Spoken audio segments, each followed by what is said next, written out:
네, 안녕하세요. 오늘은 주택조합 구성원의 자격 부분에 대해서 알아보도록 할게요. 주택조합의 조합원이 될 수 있는 사람은 이런 아래에 구분에 따라서 지역주택조합원, 그 다음에 직장주택조합원 이렇게 자격이 주어지는데요.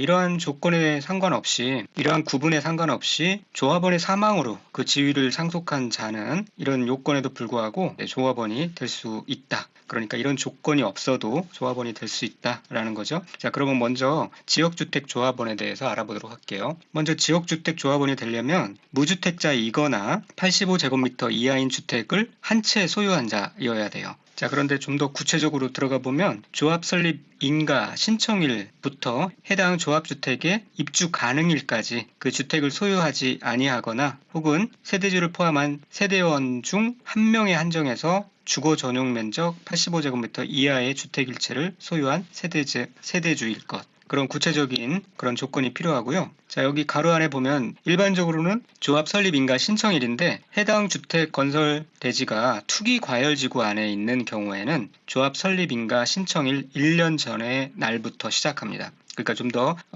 기준이 강화되는 거고요. 서울 같은 경우는 대부분 투기 과열 지구에 속하기 때문에 이제 이 조건이 적용이 되겠죠. 그리고 동일한 지역에 6개월 이상 거주해야 됩니다. 그리고 지역주택이나 직장주택조합에 중복해서 가입한 자면은 안 돼요.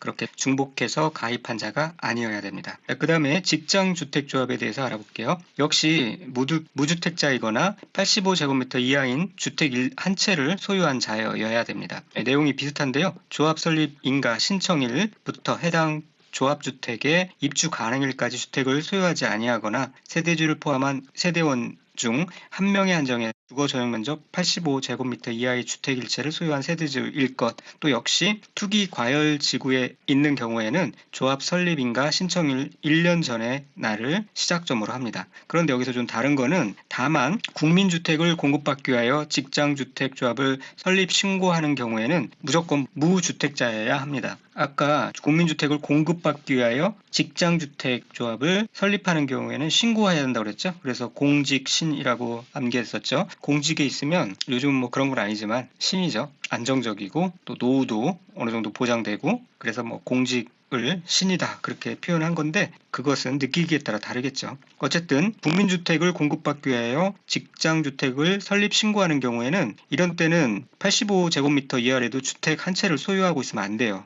무조건 무주택자에 한한다. 이 무주택자만 국민주택을 공급받기 위한 직장주택조합의 조합원이 될 수 있다라는 사실을 알아두시고 그리고 조합 설립 인가 신청일 현재 동일한 특별시, 광역시, 특별자치시, 특별자치도, 시 또는 군안에 소재하는 동일한 국가기관, 지방자치단체, 법인에 근무하는 자일 것이라는 조건이 있습니다. 그리고 역시 지역주택조합과 직장주택조합에 중복해서 가입한 자가 아니어야 됩니다. 자, 그 다음에 리모델링 주택조합에 대해서 알아볼게요. 일단 이 밑에 이런 사람이 리모델링 주택조합의 조합원이 될 수 있습니다. 사업계획 승인을 받아 건설한 공동주택의 소유자, 그 다음에 복리시설을 함께 리모델링 하는 경우에는 해당 복리시설의 소유자, 건축법에 따른 건축허가를 받아 분양을 목적으로 건설한 공동주택의 소유자, 이런 사람들이 리모델링 주택조합의 조합원이 될 수 있는데 만약에 공동주택, 복리시설 또는 공동주택 외의 시설의 소유권이 여러 명의 공유에 속할 때는 그 여러 명을 대표하는 한 명을 조합원으로 봅니다. 각자 공유인 각자 조합원으로 보는 게 아니라 대표하는 한 명을 조합원으로 봅니다. 그리고 종합원 지위에 있어서 또 이런 특례를 주고 있는데요. 주택조합의 조합원이 근무, 질병치료, 유학, 결혼 등 부득이한 사유로 세대주 자격을 일시적으로 상실한 경우로서 시장군수구청장이 인정하는 경우에는 조합원 자격이 있는 것으로 봅니다. 그래서 부득이한 사유와 일시적이다. 그럴 때는 조합원 자격을 인정해준다. 그렇게 하시고 이 조합원 수는 그럼 어떻게 정할 것인가? 주택조합은 건설 예정 세대수의 50% 이상의 조합원으로 구성해요. 그리고 조합원은 20명 이상이어야 합니다. 이때 이 예정 세대수라는 것은 설립 인가 당시의 사업계획서상 주택건설 예정 세대수를 말하고요. 이때 이 세대수를 셀 때 임대주택으로 건설 공급하는 세대수는 제외합니다. 그 임대주택부는 조합원과 관계없는 거니까 이 임대주택으로 건설 공급하는 세대수는 제외합니다. 다만 사업계획 승인 등의 그런 과정에서 세대수가 변경된 경우에는 변경된 세대수를 기준으로 합니다. 자, 그래서 예정 세대수의 50% 이상의 조합원으로 되어서 이 조합원이 사업의 절반 이상을 책임지는 실질적인 주체가 되어야 한다. 그런 의미가 포함되어 있는 거고요. 그런데 여기서 임대주택으로 건설 공급하는 세대수는 제외한다. 이것도 중요한 거니까 같이 알아두셔야 되는데, 임대주택으로 지어지는 세대는 조합원 개인의 어떤 소유, 즉 분양 대상이 아닌 거죠. 그래서 조합원 구성 비율을 산정할 때 포함시키지 않는 게 맞습니다. 그래서 여기까지 중요한 내용이니까 잘 알아두시고, 그러면 이 지역과 직장주택조합의 조합원을 신규 가입하거나 교체할 때는 어떻게 할 것인가? 원칙적으로는 이 설립 인가를 받은 후에는 해당 조합원을 교체하거나 신규로 가입하게 할 수 없어요. 원칙적으로는 없는데 예외적으로 이게 가능한 경우가 있는데, 즉 시장 군수 또는 구청장으로부터 조합원 추가 모집의 승인을 받은 경우, 또는 아래의 하나에 해당되는 사유로 결원이 발생한 범위에서 충원 경우에는 그러하지 아니하다. 즉 충원할 수 있습니다. 자, 어떤 사유냐? 조합원이 사망했어요. 그래서 충원하는 경우, 사업계획 승인 이후 입주자로 선정된 지위가 양도, 증여, 판결 등으로 변경된 경우, 조합원의 탈퇴 등으로 조합원의 수가 주택건 세대수의 50% 미만이 되어버렸어요. 50% 이상의 조합원으로 구성되어야 된다고 했는데, 이게 50% 미만으로 돼버리면은 다시 그 비율을 유지를 해야 되겠죠. 그래서 충원할 수 있다는 거고요. 조합원이 나중에 무자격자로 밝혀져 자격을 상실해버렸어요. 혹은 또 50% 미만으로 떨어지는 경우가, 이런 경우가 있을 수 있어요. 사업계획 승인 과정 등에서 주택 건설 예정 세대수가 늘어나 버렸어요. 그렇게 변경되어서 조합원의 수가 변경된 세대수의 50% 미만이 되는 경우에는 다시 인원을 늘려서 50% 이상이 될 수 있도록 만들어준다는 거죠. 이런 사유, 이거는 이해를 하시면 충분히 커버가 되는 내용일 거예요. 이런 사유가 있을 때 예외적으로 교체 및 신규 가입이 가능하다. 자, 그 다음에 이렇게 이제 조합원으로 추가 모집하거나 뭐 충원될 때 그 조합원 자격 요건 판단 기준일이 굉장히 중요할 거예요. 왜냐하면 그 시점에 따라서 숫자가 많이 달라질 수 있기 때문에 자격 요건을 판단할 수 있는 하는 그런 기준일이 언제로 세팅할 것인가? 자, 조합 설립 인가 신청일입니다. 애초에 그 조합 설립 인가 신청 당시를 기준으로 한다는 거예요. 그러니까 나중에 추가 모집한다고 또 충원한다고 그때 추가 모집 공고일로 하면은 안 된다는 거죠. 왜냐하면은 다른 조합원과 같은 모집 조건이어야 공평한 거겠죠. 그래서 최초에 조합 설립 인가 신청일, 그때 조합원으로 가입했으니 나중에 추가 모집되거나 충원될 때에도 그때 그 시점에 기준을 적용해서 자격 요건을 판단한다는 겁니다. 그래서 조합원 자격 요건을 판단할 때는 조신하게 해야 되겠죠. 자, 그리고 이렇게 조합원 추가 모집이 승인되고 뭐 조합원 추가 모집이 되고 그러면은 이 구성이 달라진 거니까 새로운 변경 인가를 신청해야 되거든요. 그 변경 인가는 사업계획 신청일, 사업계획 승인 신청일까지 하면 됩니다. 자, 그래서 옆에 이 표에 보면은 나오거든요. 순서가 이런 식으로 되는데, 이 조합 설립 인가 신청일 기준으로 해서 뭐 추가 모집되고 한 사람들의 자격 요건을 그 기준으로 판단한다는 것이고, 이렇게 달라진 것들에 대해서는 사업계획 승인 신청일까지 변경 인가를 신청해야 된다. 그렇게 알아두시면 되겠습니다. 그리고 이렇게 주택조합 설립 인가를 받은 날로부터 2년 이내에 사업계획 승인을 신청해야 돼요. 자, 아래 내용이죠. 조합 설립 인가를 신청한 날로부터 2년 이내에 승인을 신청해야 된다. 자, 조합 입원의 결격 사유 및 감독 등에 대해서 알아보면, 자, 결격 사유가 이렇게 있는데요. 한번 읽어보시면 되겠고, 지위가 상실된 발기인 또는 퇴직된 임원이 지위 상실이나 퇴직 전에 관여한 행위는 그 효력을 상실하지 아니한다. 끝까지 책임지게 한다라는 거고요. 자, 그 다음에 주택조합이 기능을 다해서 해산할 수도 있고, 중간에 문제가 있어서 더 이상 진행할 수 없기 때문에 해산할 수도 있고 하는 그러한 경우가 있는데, 자, 각각 어떤 기준에 의해서 해산을 하는지 알아보도록 할게요. 종결 여부 결정. 주택조합의 발기인은 조합원 모집 신고가 수리된 날로부터 2년이 되는 날까지 주택조합 설립 인가를 받지 못하는 경우, 주택조합 가입 신청자 전원으로 구성되는 총회 의결을 거쳐서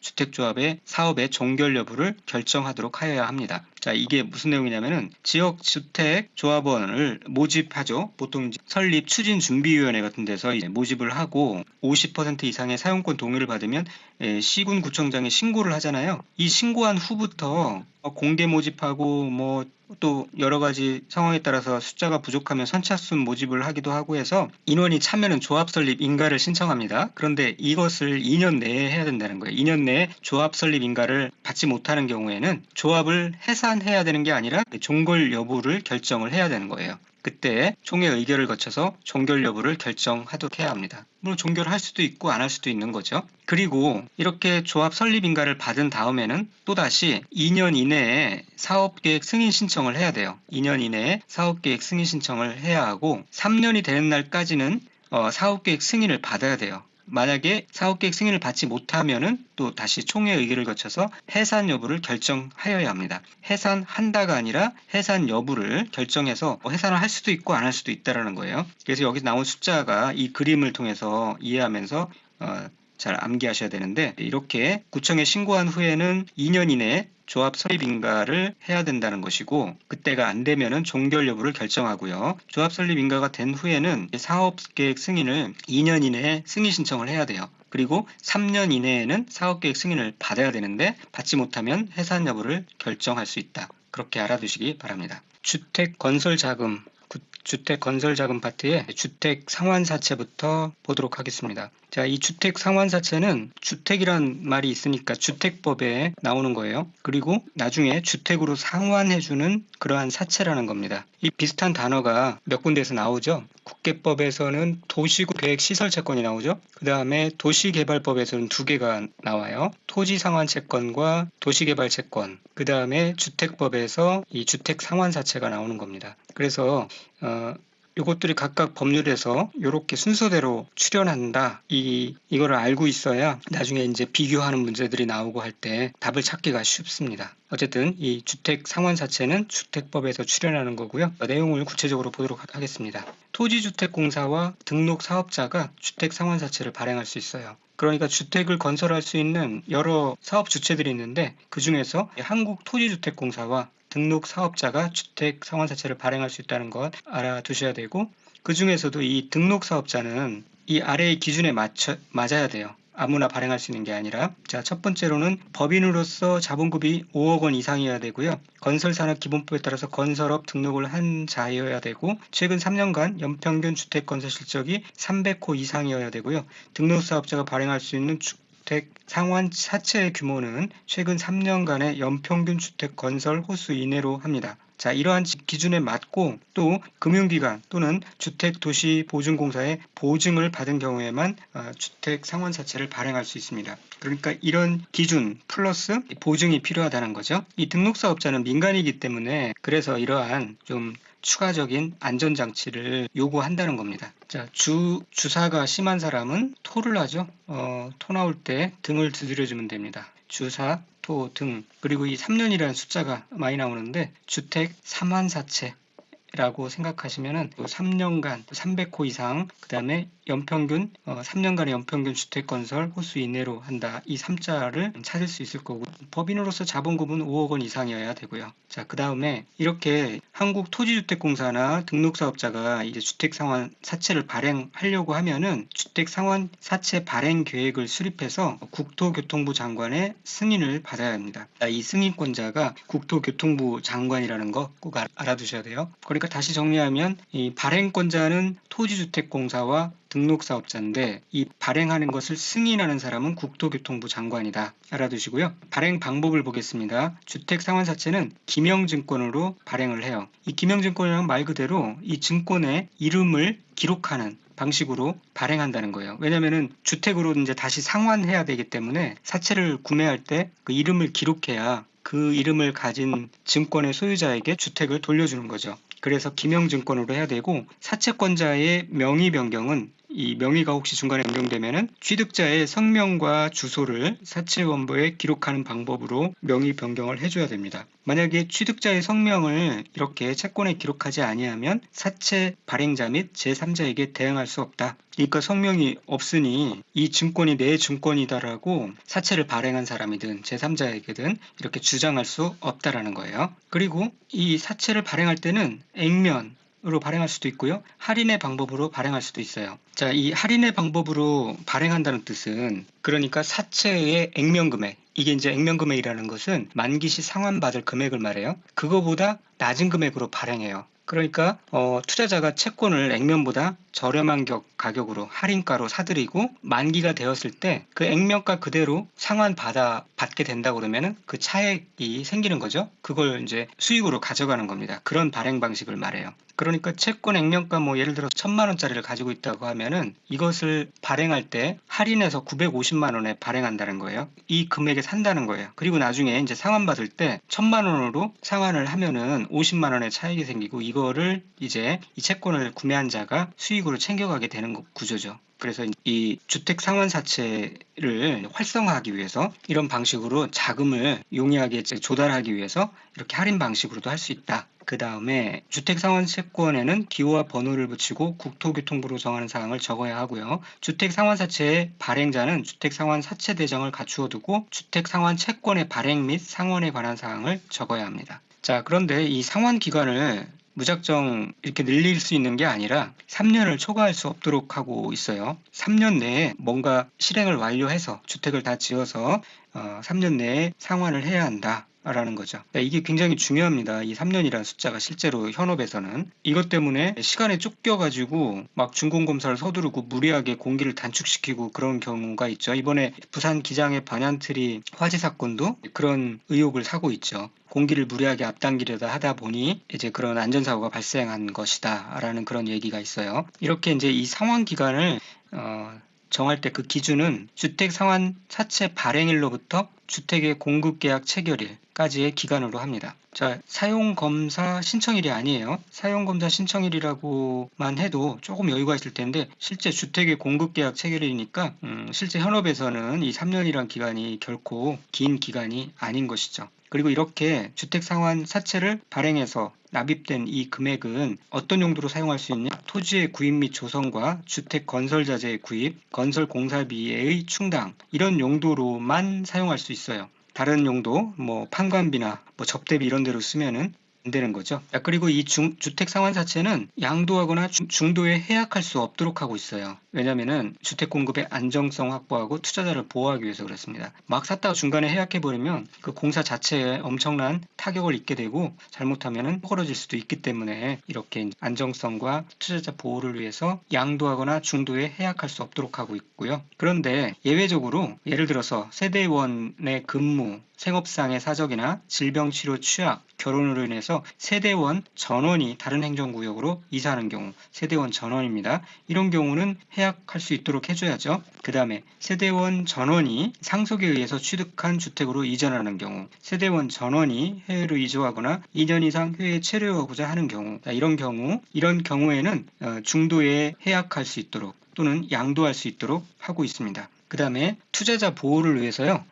등록사업자가 중도에 등록이 말소될 수도 있잖아요. 이런 경우에도 등록사업자가 발행한 주택상환사채 효력에는 영향을 미치지 아니하도록 한다는 규정을 두고 있어요. 그러니까 효력 상실이 안 된다는 거예요. 또 주택상환사채권자가 원하는 경우에는 주택상환사채의 원리금을 현금으로 상환할 수 있도록 해주고 있고요. 그 다음에 주택상환사채의 발행에 관해서는 이 법, 그러니까 주택법에 규정한 것 외에는 상법 중 사채 발행에 관한 규정을 적용합니다. 자, 그 다음에 입주자 주택에 대해서 알아볼게요. 입주자 저축이란 국민주택과 민영주택을 공급받기 위하여 가입하는 주택 청약 종합저축을 말해요. 우리가 보통 청약저축이다라고 하는 것이 이제 입주자 저축인 것이죠. 자, 우리가 알다시피 주택을 이렇게 이제 공급받으려는 자에게는 미리 입주금의 전부 또는 일부를 저축하게 할 수 있는 거예요. 그리고 이 입주자 저축은 한 사람이 한 계좌만 가입할 수 있도록 하고 있고요. 이러한 주택 청약 업무 수행 기관은 국토교통부 장입니다. 그리고 입주자 저축 취급기관의 장은 입주자 저축 정보의 명의인이 요구할 때는 입주자 저축 정보의 제공 사실을 통보해야 하고요. 그 다음에 넘어가서 사업계획의 승인 및 매도 청구에 대해서 알아보도록 하겠습니다. 자, 사업계획 승인이란 건 뭐냐면은 이런 주택 건설 사업을 하려고 하는 자는, 그리고 또 대지 조성 사업을 이렇게 시행하려고 하는 자는 사업계획 승인 신청서에 주택과 그 부대시설 및 복리시설의 배치도, 대지 조성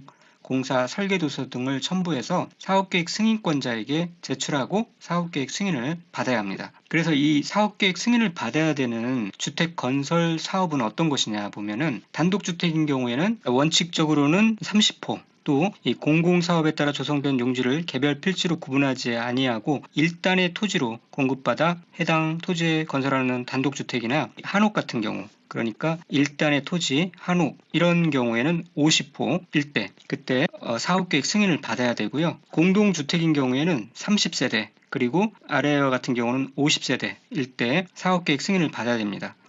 주택을 살 때는 호라는 것을 사용하고요. 공동주택을 살 때는 세대를 사용합니다. 명칭이 다른 거죠. 자, 그래서 50세대로 할 때는 어떤 것이냐? 단지형 연립주택, 다세대 주택. 인데 각각 세대별 주거 전용 면적이 30제곱미터 이상일 것, 해당 주택단지 진입도로의 폭이 6m 이상일 때, 이때 50세대로 하고요. 주거환경 개선 사업으로 주거환경 개선 사업, 그 중에서도 이제 스스로 개량 방식이라고 있거든요. 이 방식으로 시행되는 주택일 때 이제 50세대로 합니다. 그러니까 단독주택을 30호 미만으로 할 때는 사업계획 승인을 받을 필요가 없다는 얘기고요. 공동주택을 30세대 미만으로 할 때는 사업계획 승인을 받을 필요가 없다라는 거예요. 만약에 29호의 단독주택을 건설하려 한다 할 때는 사업계획 승인이 필요 없다는 거예요. 그러나 그렇다 할지라도 건축 허가나 때에 따라서 건축 신고, 이거는 받아야 되는 거죠. 그 다음에 이제 대지 조성 사업의 경우에도 면적이 1만 제곱미터 이상의 대지 조성 사업을 시행하려는 경우에는 사업계획 승인을 받아야 합니다. 그 다음에 이 사업계획 승인의 제외 대상을 보면은요,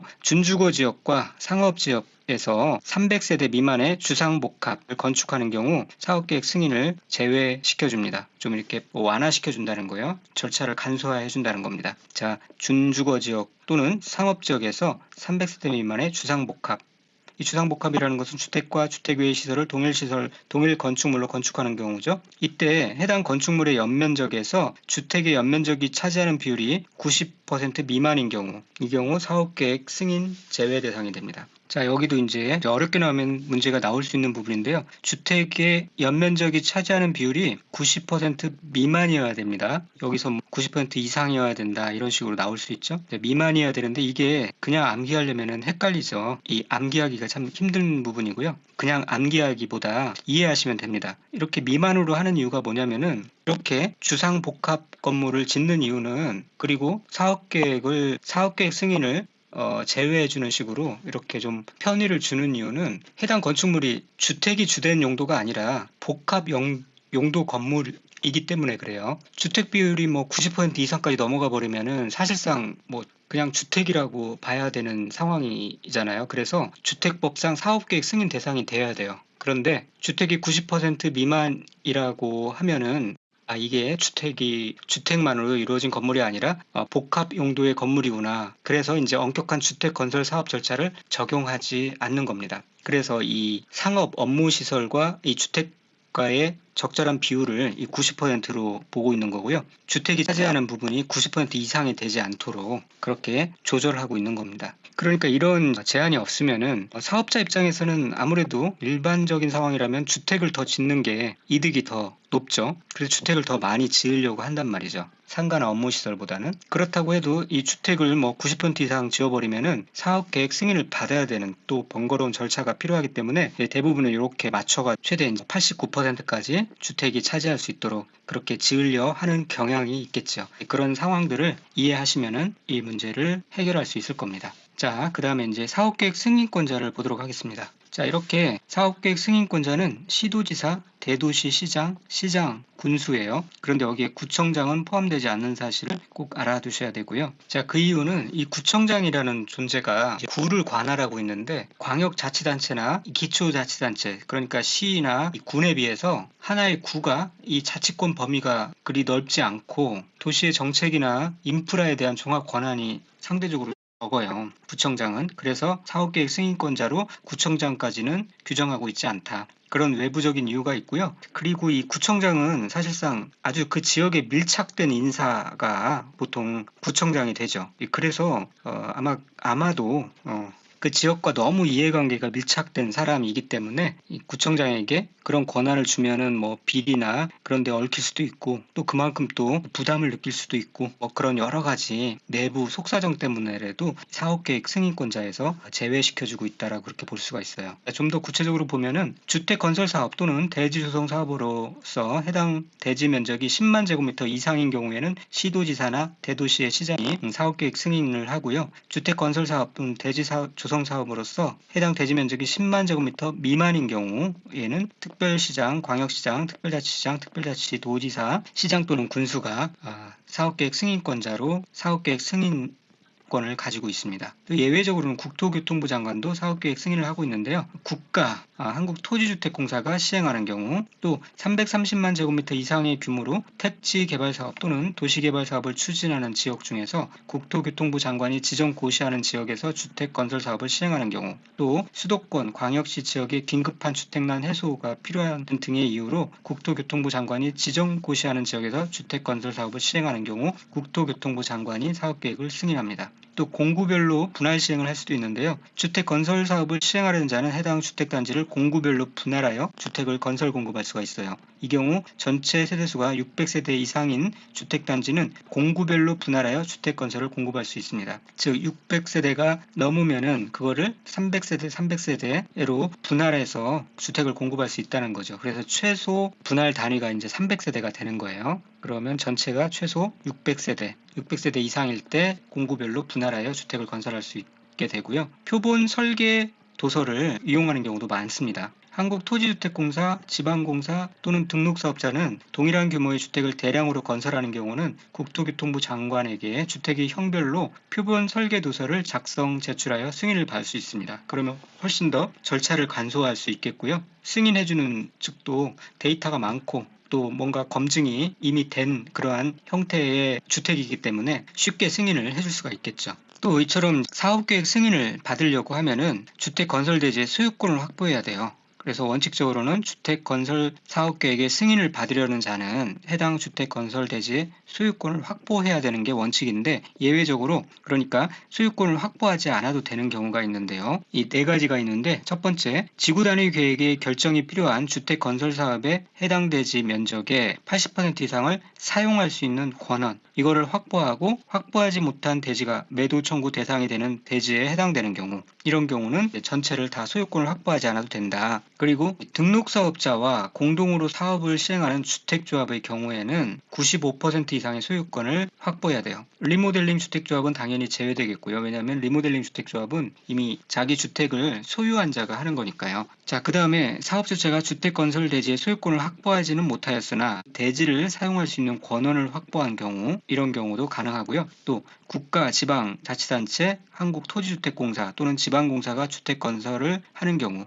그런 때는 건설 대지의 소유권을 확보하지 않아도 가능합니다. 그리고 리모델링 결의를 위한 리모델링 주택조합이 매도 청구를 하는 경우 이런 경우 해당 주택건설 대지의 소유권을 확보하지 않아도 사업계획 승인을 받을 수 있다라는 것이고요. 그리고 이렇게 사업계획을 작성할 때는 부대시설 및 복리시설의 설치에 관한 계획 등이 포함되어야 합니다. 그 사업계획에. 그리고 이 사업계획 승인권자는 기반시설의 기부 체납 등을 이렇게 요청할 수가 있는데 다만 이런 내용이 있어요. 사업계획 승인권자는 사업계획을 승인할 때 사업 주체가 제출하는 사업계획에 해당 건설, 해당 주택건설 사업 또는 대지 조성 사업과 직접적으로 관련이 없거나 과도한 기반시설의 기부 체납을 요구하여서는 아니 된다는 거죠. 관련 있는 것. 그러니까 해당 주택건설 사업 또는 대지 조성 사업과 직접적으로 관련 있는 것. 그리고 과도하지 않은 것은 기반시설의 기부 체납을 요구할 수 있다라는 말이 역으로 되겠죠. 그리고 이렇게 사업계획 승인 신청을 받으면은 그 최종 사업계획 승인 여부에 대해서 통보를 해줘야 돼요.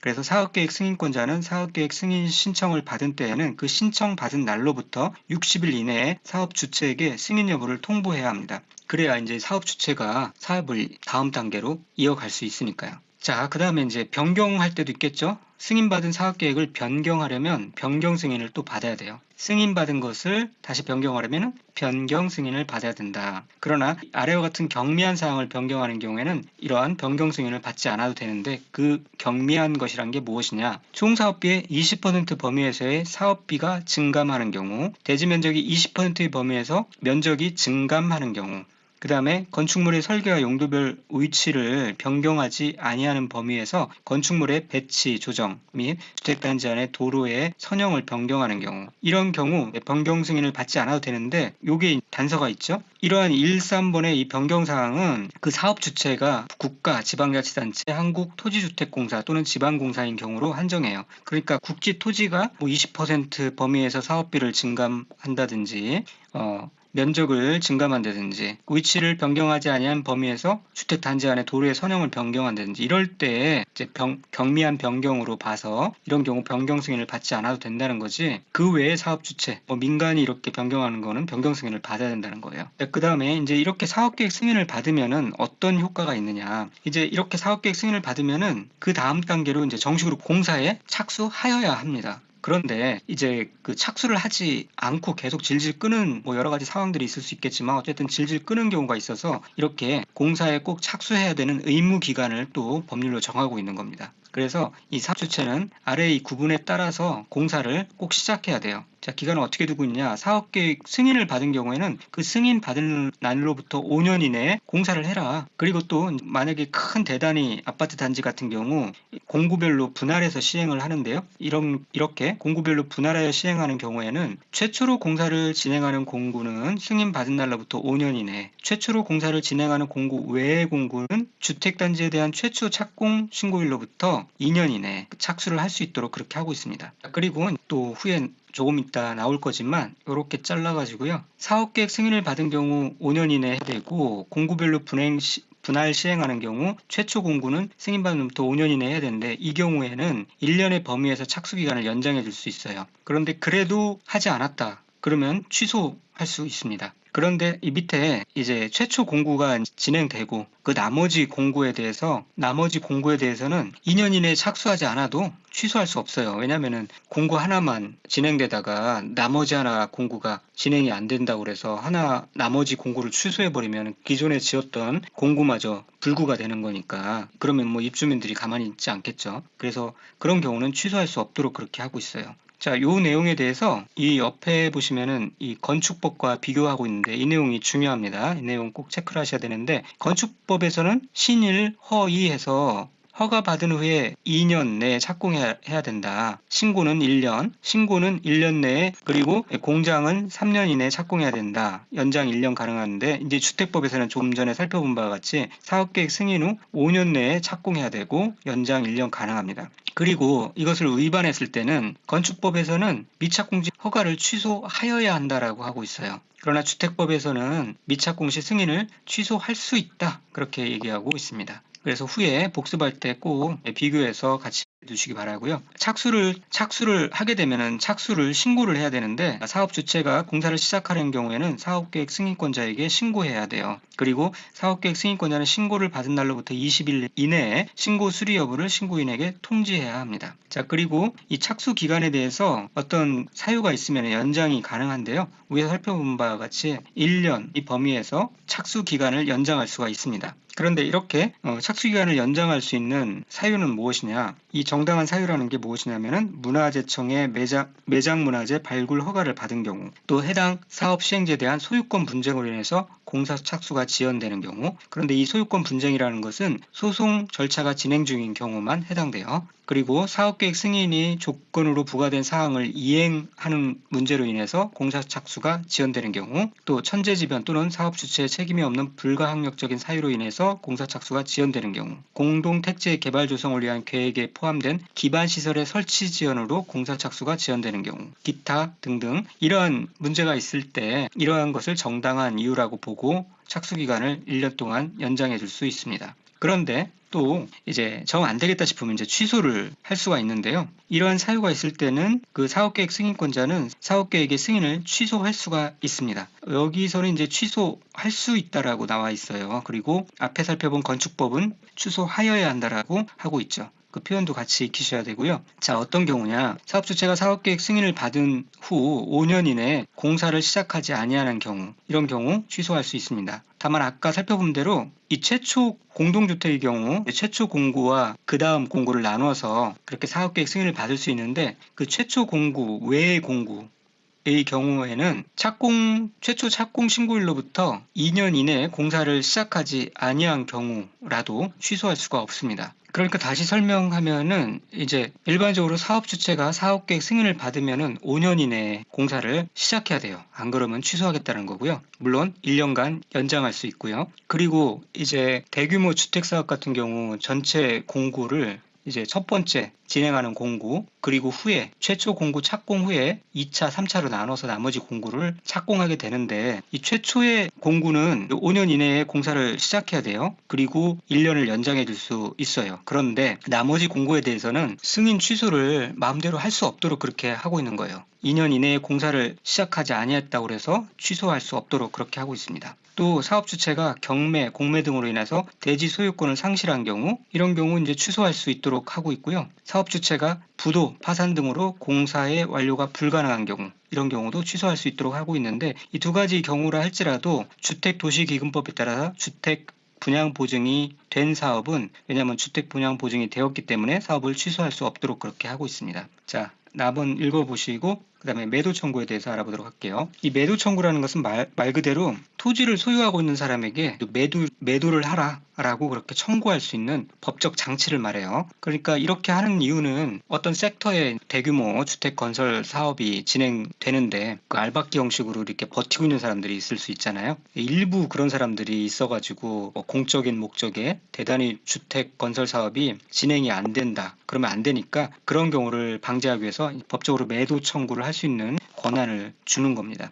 그래서 그 내용을 보면은 지구 단위 계획 결정이 필요한 주택 건설 사업에 해당 대지 면적의 80% 이상을 사용할 수 있는 권한을 이미 확보했어요. 그래서 사업계획 승인을 받은 사업 주체가 있단 말이에요. 자, 이런 경우에는 이런 상황에 따라서 해당 주택 건설 대지 중 사용할 수 있는 권한을 확보하지 못한 대지, 건축물을 포함합니다. 그 대지의 소유자에게 그 대지를 시가로 매도할 것을 청구할 수 있어요. 그래서 여기서 중요한 거는 대지와 건축물이 같이 다 포함된다. 그리고 그 소유자에게 시가로 매도할 것을 청구한다. 왜냐면은 무슨 공시지가 이런 걸로 하면은 파는 사람 입장에서 그렇지 않아도 억지로 내 땅을 팔고 이사를 가야 되는 상황인데 싼 값으로 팔려고 그러면은 안 되겠죠. 그래서 시가는 좀 쳐줘라. 시가로 매도할 것을 청구할 수가 있습니다. 물론 이렇게 일방적으로 하기 전에 이 매도 청구 대상이 되는 대지의 소유자, 매도 청구를 하기 전에 3개월 이상 협의하는 절차를 거쳐야 됩니다. 그래서 3개월 이상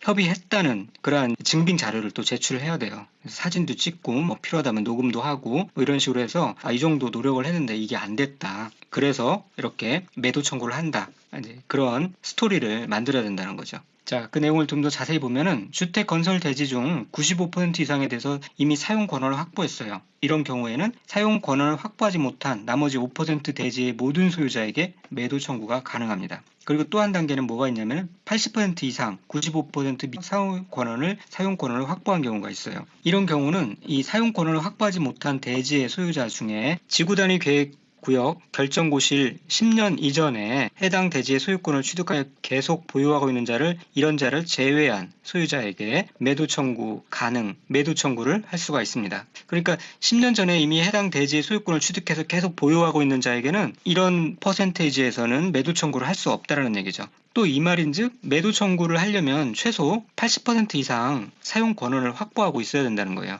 80% 이상. 자, 그리고 리모델링 주택조합의 경우는 어떠냐? 리모델링에 허가를 신청하기 위한 동의를 확보한 경우 리모델링 결의를 한 리모델링 주택조합은 이 경우는 좀 특이하게 그 리모델링 결의에 찬성하지 아니하는 자의 주택 및 토지에 대해서 매도 청구를 할 수 있도록 하고 있습니다. 그리고 주택 건설에 필요한 토지 등을 수용하거나 사용할 수가 있는데요. 아무나 할 수 있는 게 아니라 민간은 수용 권한이 없고 국지, 토지, 인 사업주체가 국민주택을 건설하거나 국민주택을 건설하기 위한 대지를 조성하는 경우에는 토지나 토지에 정착한 물건 및 그 토지나 물건에 관한 소유권 외의 권리를 수용하거나 사용할 수가 있습니다. 공취법의 법률을 적용하고요. 이 토지 매수 업무가 또 굉장히 복잡하잖아요. 덩치가 크고. 자, 그래서 국가 또는 한국주택토지공사인 사업주체는 주택건설사업 또는 대지조성사업을 위한 토지 매수 업무와 손실보상 업무를 관할 지방자치단체의 장에게 위탁할 수가 있어요. 이때 위탁 수수료는 100분의 2이다. 토지 매수 금액과 손실보상 금액의 100분의 2 범위에서 위탁 수수료를 해당 지방자치단체에게 지급해야 합니다. 이 건축법에서는 이 위탁 수수료가 4%였어요. 그리고 주택법은 2%인데 건축법은 주택뿐만 아니라 공장, 상업시설, 업무시설 등 다양한 건축시설 전반을 포괄하고 있어서 4%를 적용하고 있고 주택법은 그 중에서도 주거를 목적으로 하는 주택에 중점을 두어서 이렇게 하기 때문에 좀 더 엄격하게 이 주택에 거주하는 소비자 보호를 위한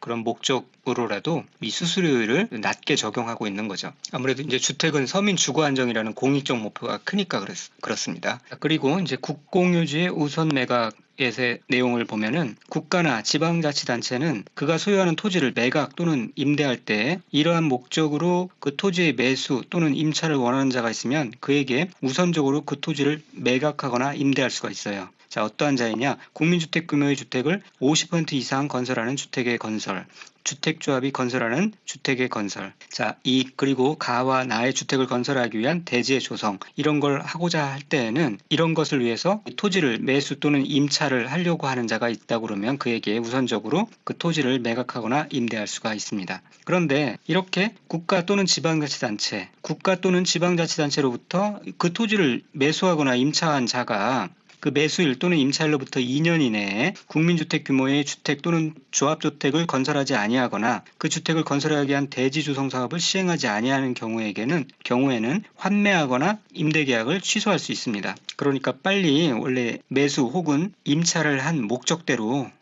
그 땅을 빨리 사용해라. 그런 취지겠죠. 자, 그 다음에 이제 우선 매수 청구에 대한 내용을 보겠는데 우선 채비지가 뭐냐면 도시개발 사업이나 택지 개발 사업 그리고 또 재개발 사업 이런 사업 등에서 공공시설 부지 그리고 주민에게 분양할 택지 이런 것들을 조성한 뒤에 사업의 시행 비용을 충당하기 위해서 사업 시행자가 소유 관리하는 일종의 매각용 토지를 말합니다. 이렇게 이 매각용 토지를 남겨두는 이유는 사업 시행자가 사업 경비를 회수하기 위한 그런 용도로 사용하기 위한 그래서 확보한 토지라고 보시면 되고요. 자, 이런 채비지를 우선 매각할 수가 있는데 사업 주체가 국민주택 용지로 사용하기 위하여 도시개발 사업 시행자에게 채비지의 매각을 요구한 경우 이 시행자는 채비지의 총면적의 50%의 범위에서 그 안에서 이를 우선적으로 사업주체에게 매각할 수가 있습니다. 이렇게 이제 도시개발 사업 시행자가 채비지를 사업주체에게 국민주택 용지로 매각하는 경우에는 경쟁 입찰로 매각해야 됩니다. 그런데 매각을 요구하는 사업주체가 한 명일 때는 당연히 수의계약으로 매각할 수 있도록 하고 있고요. 자, 그 다음에 이 사업주체가 도시개발법에 의한 환지계획의 작성 전에 이 채비 매각을 요구한 때는 도시개발 사업 시행자는 사업주체에게 매각할 채비지를 그 환지계획의 하나의 단지로 정해야 합니다. 이 도시개발법을 아직 배우지 않았기 때문에 이 내용이 좀 헷갈릴 텐데요. 일단 이렇게 이해해 두세요. 이 원래 환지계획이라는 것은 환지 예정지를 지정하고 채비지 보류지를 결정하고 이런 것들을 이제 환지 계획이라고 하고 이거는 도시개발 사업이 어느 정도 구체화된 뒤에 확정되는 거예요. 그런데 아직 환지 계획이 작성되기 전에 이 사업 주체가 내가 앞으로 건설할 주택을 위해서 채비지를 먼저 사겠다. 라고 그렇게 요구를 한단 말이죠. 이때 만약에 무분별하게 여기저기 흩어진 땅을 채비지로 매각을 해버리면은 나중에 환지계획을 작성할 때 엉망이 돼버리는 거죠. 뒤엉켜버려서. 그래서 이때는 이제 매각 대상 채비지가 따로따로 분산되지 않도록 하나의 단지로 정해서 이렇게 묶어서 그렇게 묶은 것을 통으로 매각하라, 그런 뜻입니다. 사업 효율을 위해서 그런 거죠. 자, 그리고 이렇게 채비지를 양도할 때 그 양도 가격은 감정평가법인 등이 감정평가한 감정가격을 기준으로 해요. 다만 85제곱미터 이하의 임대주택을 건설하거나 60제곱미터 이하의 국민주택을 건설하는 경우에는 조성원가 기준으로 아주 싸게 양도를 할 수 있다라는 겁니다. 그 다음에 이 대규모 주택을 이렇게 큰 단지로 건설하려고 하면은 이 간선시설 배웠죠? 이 간선시설이 굉장히 중요한데, 이 간선시설의 설치 의무 대상 및 설치 의무자 내용을 보도록 하겠습니다. 이 간선시설의 설치 대상이 되는 것을 보면은 사업주체가 단독주택 100호, 공동주택 100세대 이상의 주택건설 사업을 시행하는 경우, 또는 16,500제곱미터, 그러니까 5,000평 이상의 대지 조성 사업을 시행하는 경우에는 이 다음에 해당하는 자는 각각 해당 간선시설을 설치해야 합니다. 도로 및 상하수도 시설은 지방자치단체가 하고요. 50% 범위 내에서 국고보조가 가능합니다. 전기, 통신, 가스, 지역 난방시설은 해당 시설을 공급하는 자가 하고요. 우체통은 국가에서 하고요. 국가가 좀 얌체죠. 가장 싼 저렴한 것을 책임집니다. 그리고 간선시설은 특별한 사유가 없으면 사용검사일까지 설치를 완료해야 되고요. 간선시설의 설치 비용은 설치 의무자가 부담하는 것이 원칙인데, 아까도 살펴본 바와 같이 도로 및 상하수도 시설의 설치 비용은 그 비용의 50% 범위에서 국가가 보조할 수가 있습니다. 자, 그 다음에 주택 건설 절차에 대해서 알아보도록 할게요. 근데 주택 건설 절차는 내용은 원래는 굉장히 방대하겠죠. 그런데 공인중개사 업무 범위와는 약간 좀 동떨어진 부분이기 때문에 중요성은 좀 떨어집니다. 나중에 내용 중에 사용검사 후 매도 청구, 이 부분에 대해서는 좀 주의를 해야 되고요. 그래서 한번 쭉 읽어보는 방식으로 내용을 파악하도록 하겠습니다. 주택 건설 절차에 보면 이제 설계 단계, 착공, 신고, 시공하고 감리, 이런 단계들이 필요하겠죠. 그 중에서 이제 이 감리 쪽을 한번 보면은요, 이 사업계획 승인권자는 주택건설 사업계획을 승인하였을 때와 시장군수구청장이 리모델링에 허가를 했을 때는 감리 자격이 있는 자를 감리할 자로 지정하여야 합니다.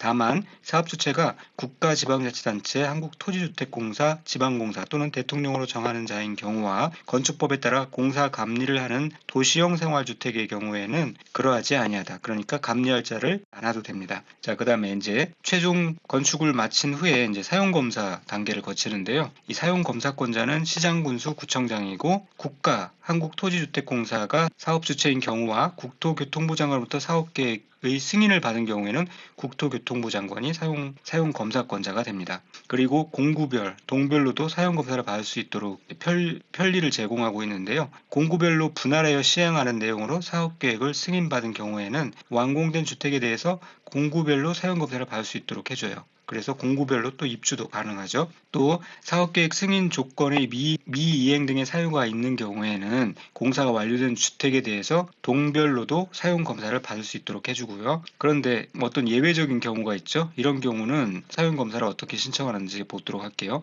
사업 주체가 파산 등으로 사용검사를 받을 수 없는 경우에는 이 주택의 시공을 보증한 자가 잔여 공사를 시공하고 사용검사를 받아야 됩니다. 그런데 이 주택 시공 보증자가 없거나 또 파산 등으로 시공을 할 수 없게 된 경우에는 그 다음 단계로 입주 예정자의 대표회의가 시공자를 정해서 잔여 공사를 시공하고 사용검사를 받아야 합니다. 이때 입주 예정자 대표회의는 사용검사권자에게 하자 보수 보증금을 예치해야 합니다.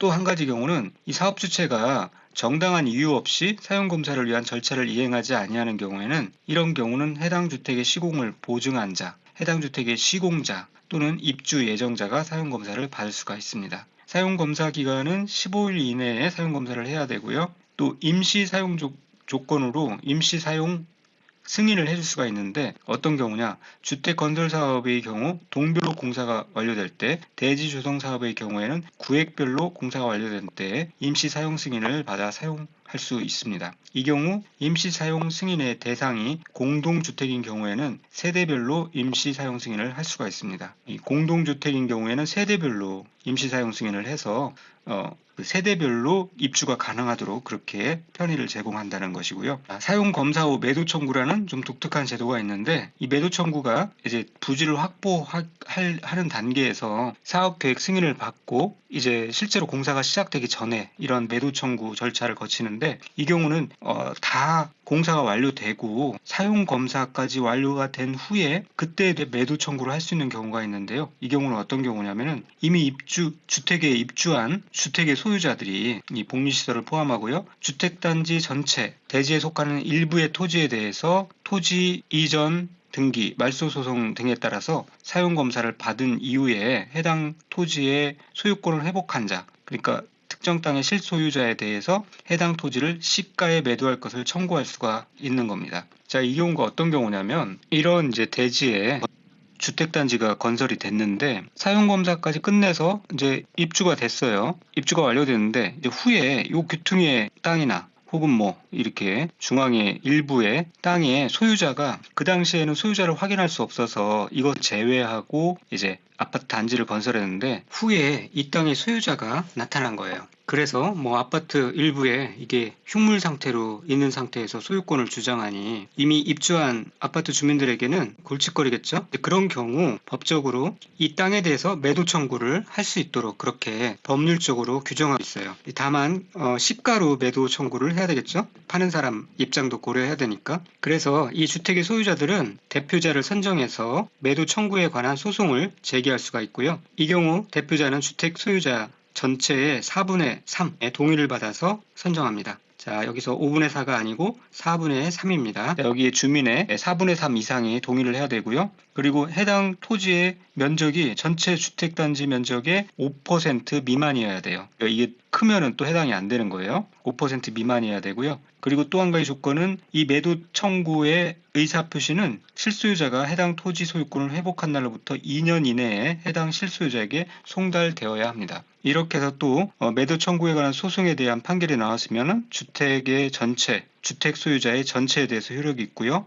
그리고 이 주택의 소유자들은 매도 청구로 인해서 발생한 비용의 전부를 사업주체에게 구상할 수가 있습니다. 자, 여기까지 알아봤고요. 그 다음에는 주택의 공급에 대해서 알아보도록 하겠습니다. 감사합니다.